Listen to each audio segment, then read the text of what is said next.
Hi, I'm Sam Langsdale, and today I'll be talking about physical feminism and female-led superhero comics, analyzing violence, gender, and race. Recent shows like HBO's Watchmen and Amazon's The Boys, as well as numerous op-eds and seemingly endless interviews with Alan Moore or Eric Kripke, suggest that the superhero genre is enduring a new wave of scrutiny. Current popular discourse suggests that the genre is, at least in small part, responsible for the social and political mess within which the US finds itself, owing to its tendency to uphold white supremacy, heteropatriarchy, and imperialism. The implication of such discussions is that the genre is inherently or inevitably hierarchical. Aside from the fact that overlapping systems of oppression far predate US superhero comics, this oversimplified discussion, while including valid arguments about some comics, ignores the existence of intersectional feminist superheroes. If certain types of superhero comics have been part of the toxic social imaginary that got us here, perhaps it's time we shift our attention to comics that may help us to imagine a way out. As I had previously argued, a number of attributes make The Unstoppable Wasp a good example of a feminist superhero comic. Because of time constraints, I will only briefly reiterate some of those here.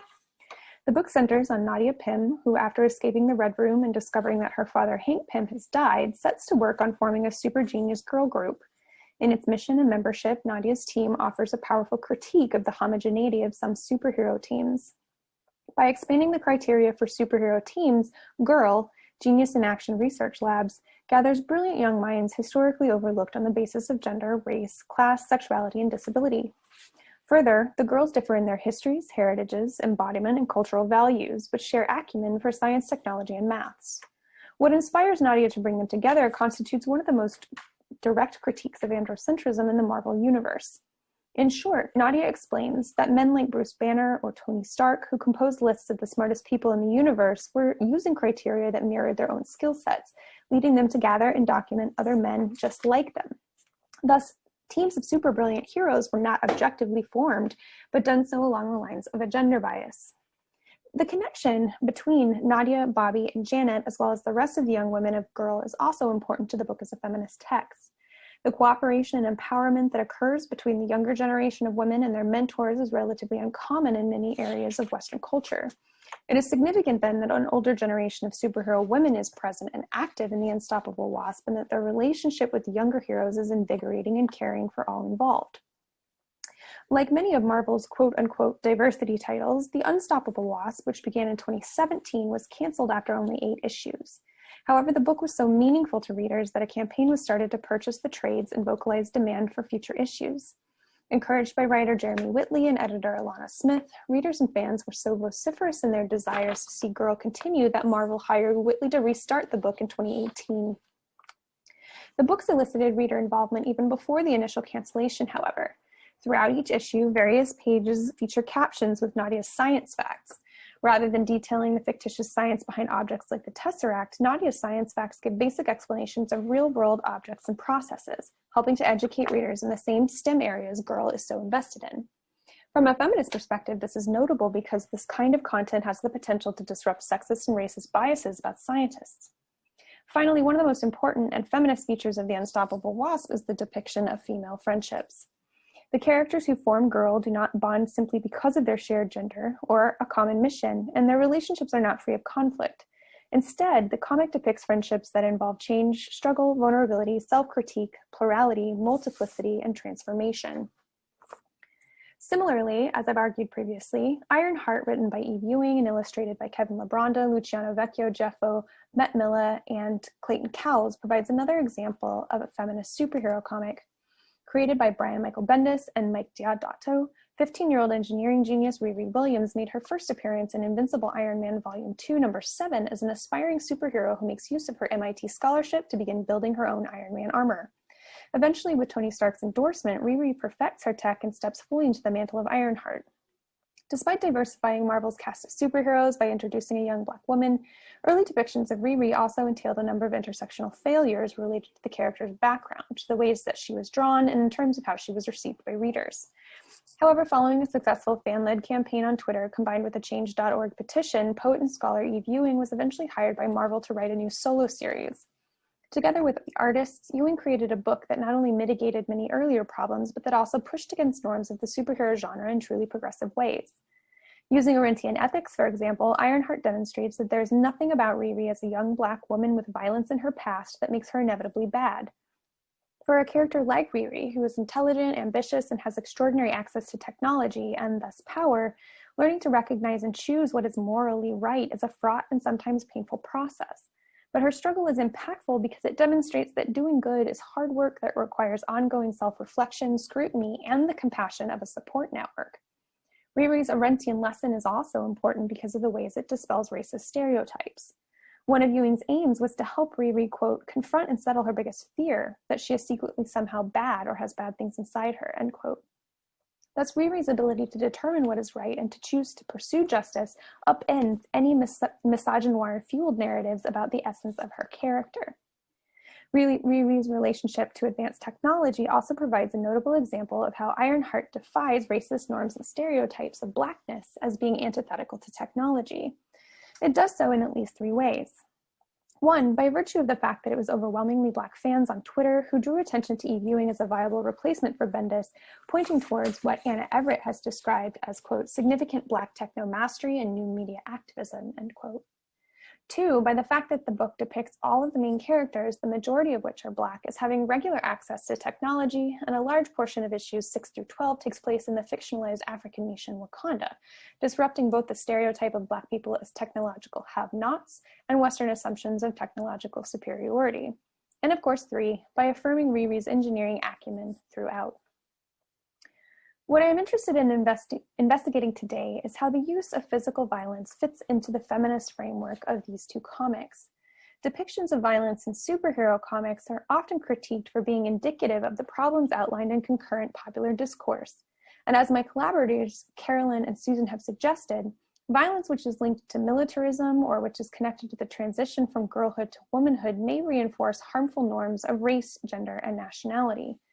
Given that both Nadia and Riri are motivated by a desire to avoid doing harm, Nadia is a way to eschew her history as a trained assassin, and Riri is a way to prove that she is not inherently bad, what does it mean that both teen girls continue to use violent fighting techniques and advanced weaponry? Martha McCaughey notes that, quote, even as current feminist philosophy suggests that power operates at a level of the body, much feminism, which always stood for a heightened consciousness of patriarchal modes of acting and thinking, rejects the possibility that anything good could come from violence. In what ways, then, might the depictions of physical violence in these 2 comics challenge our ability to read them as feminist texts? McCaughey argues that a reevaluation of defensive violence and aggression has liberatory potential for women and is a necessary step for feminist theory. She asserts that, quote, aggression is a primary marker for sexual difference. The construction and regulation of a naturalized heterosexual femininity hinges on the taboo of aggression, and often what challenges femininity is labeled aggressive. For white women, any perceived aggression results in the assumption that they are not sufficiently feminine. For Black women, whose identities are impacted by misogynoirist assumptions about innate aggression, this has meant an almost complete denial of their femininity. McCaughey points out that in an outright rejecting the use of any form of violence, the feminist theorists in question inadvertently leave intact sexist assumptions about women's bodies as passive, to be acted upon, and about the inherent connection between masculinity and violence. The rejection to reconceive of aggression may also leave racist, sexist assumptions about the innateness of Black women's aggression untroubled.